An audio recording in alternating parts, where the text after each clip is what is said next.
He's Chris Mannix. He covers the NBA for Sports Illustrated. He joins us on the program. Danny Green, your MVP right now?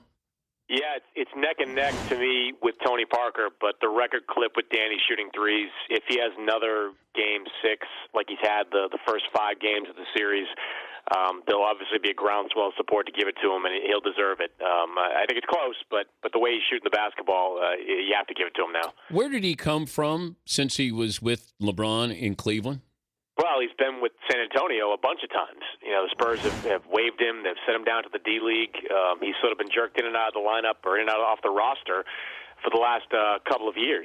You got to give Danny credit, though. I mean, he's from what my understanding and talking to people in Cleveland in the last week or so, he was always a great practice player there, and he was always someone that really worked in his game.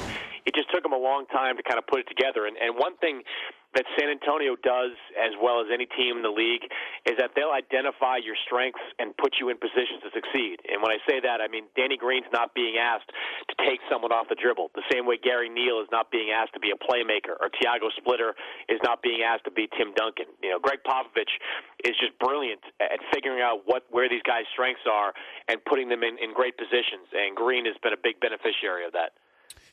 Expectations for Game 6. I like San Antonio. I picked the Spurs in 6 to start this series, and I'm going to stick with them. I know the team hasn't won back-to-back yet in Miami. They've been very good at not losing 2 games in a row. I mean, the numbers are all there. You haven't lost 2 games in a row since mid-January. But this Spurs team, I mean, I just think they are the better team right now. And one big reason I think San Antonio is going to win is that Mario Chalmers and Norris Cole have given Miami nothing. I mean, they have just been terrible in this series, save for one 19-point outburst by Chalmers in Game 2. And Tony Parker, bad leg and all, is just staring down Chalmers and Cole and going right at them whenever he sees them on them. And for everybody that says that it's a good thing for Miami to have to play LeBron on them, to use his strength and his size against Parker, every time you put LeBron James on Tony Parker, you are taking some energy away from him that he'll have to use or he won't have on the offensive end of the floor. To me, Game 6 hinges on one of those 2 players, Chalmers or Cole, being able to step up and have a big game. Not to completely shut down Tony Parker. You can't do that. He's an MVP candidate. He's one of the best point guards in the entire league. But you at least make shots. I mean, Chalmers has been just missing everything. Norris Cole was 0 for 1 from the field, played 7 minutes last night. One of those 2 guys, Dan, has to step up and have a big game, or else Miami's going home. And I'm looking at what Miami did in San Antonio last night. I would take those numbers for Game 6 if you said, hey, you want to have those numbers? Bosh, Wade, LeBron, Ray Allen. I'm getting pretty good contributions. The thing that surprised me the most here is, here's Miami not able to play defense. And that's usually where their offense predicated by them defense, the way they are defensively, that they'll have the turnovers, they'll get up tempo, and they'll go.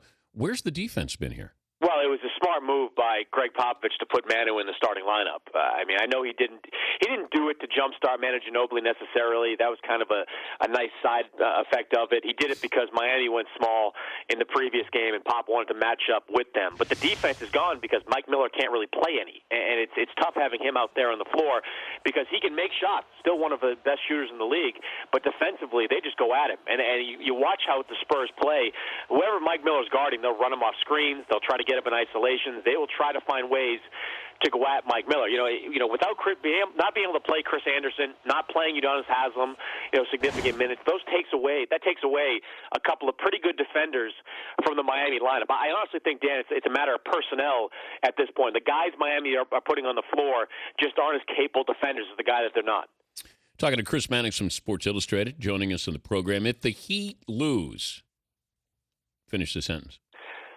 Well, I think there'll be a lot of talk about what to do with Chris Bosh. Now, people in Miami have insisted that win or lose, they are not going to break this team up. I don't necessarily believe that because Miami, forget this series, Dan. I mean, forget San Antonio. Miami's got to go back next season and realize they're going to have to play Indiana, which is going to be better, Chicago, which is going to be better, and both those teams have intimidating front lines. And one thing we've learned about Chris Bosh in this playoffs is that he is not a center. He's a very good power forward, but he is not a center. he can't match up with the bigs in the Eastern Conference. So Miami either has to find somebody, a Robin Lopez type, that can come in and give them decent minutes of the 5 spot, or they have to look to trade Bosch to get some help at that 5 spot, maybe get some help at the point guard spot, and just sort of replenish the ranks here in a lot of ways. I just think that Bosch is going to be the guy that people look to potentially deal. It's not going to be LeBron. It's not going to be Wade. But if Miami can find a way to get bigger, can get more active defensively at the point guard spot, Bosch is going to be the one that we're all talking about.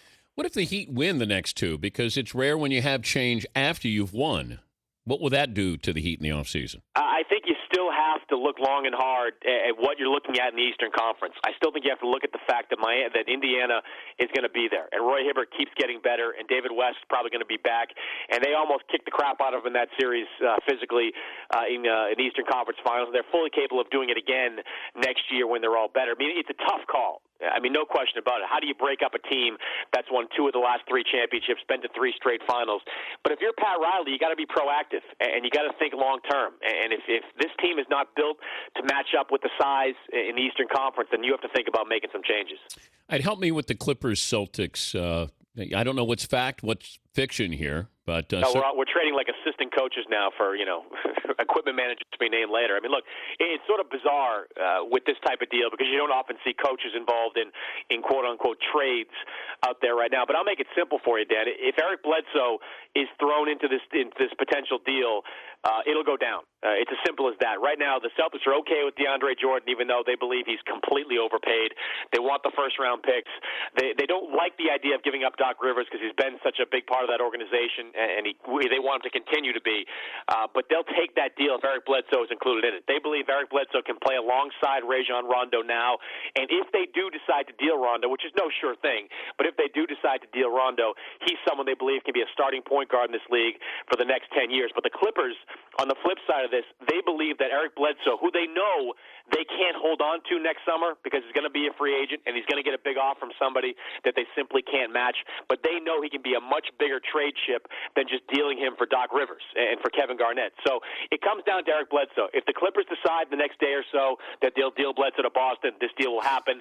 If they don't, this will go nowhere. Okay, wait a minute. Let me just try. I'm trying to sort all this out because it was Doc and KG. Maybe they'll get rid of Pierce by paying him $5 million to go away. Everybody goes to Los Angeles. Then It's DeAndre Jordan, Eric Bledsoe, and a couple of first-round draft picks for Doc Rivers. Is that sort of what it? Well, yeah. I mean, look. Technically speaking, the Celtics would just allow Doc to get out of his contract. It would basically be Garnett in a very lopsided deal for DeAndre Jordan, Eric Bledsoe, and a couple of first-round picks. That would be the actuality of the deal. But Doc Rivers would be free to go and released from the last 3 years because Boston, if they can't get this deal and Doc still wants to walk away, the Celtics will not allow Doc Rivers to coach somewhere without compensation over the lifetime of that contract, which is the next 3 years. And look, Dan, Doc hasn't taken a lot of grief because Doc's a great guy and the media loves him, myself included, and he's done a fantastic job in Boston. But I'm not sure Doc can go back to Boston either way. I mean, I think he's burned this bridge pretty good. I mean, I'm not sure how he walks back